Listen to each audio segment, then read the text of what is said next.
താനൊരു കാര്യം ഓർത്തു അബി. ഇപ്പൊ മീരയെ ജീവിതത്തിൽ നിന്ന് ഒഴിവാക്കാൻ ഓടി നടക്കുന്ന ആദർശില്ലേ, ഒരിക്കൽ അത് ഓർത്ത് ദുഃഖിക്കും.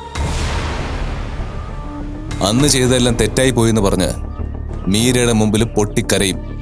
ഓ പിന്നെ അതിന് എന്റെ അനുജന്റെ പേര് ആദർശ് എന്നാണ്, അല്ലാതെ വിഘ്നേഷ് എന്നല്ല.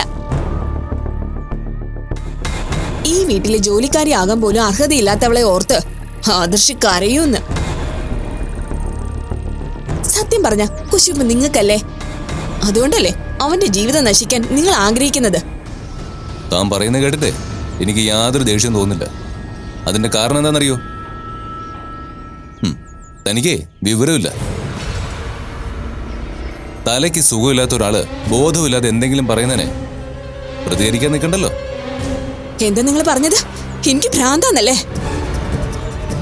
ആ പറഞ്ഞതിന്റെ അർത്ഥം അതല്ലേ? തനിക്ക് അങ്ങനെ തോന്നുന്നെങ്കിൽ ഞാൻ തർക്കിക്കുന്നില്ല. ശരിയാ, എനിക്ക് ഭ്രാന്താ.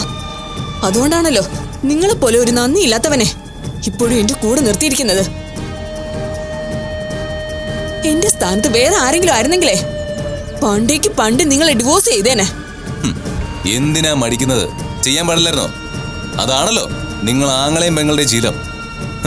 കൊണ്ടു നടന്ന് മതിയായെന്ന് തോന്നുമ്പോ കാരണം ഉണ്ടാക്കി ഡിവോഴ്സ് ചെയ്ത് അങ്ങ് ഒഴിവാക്കും.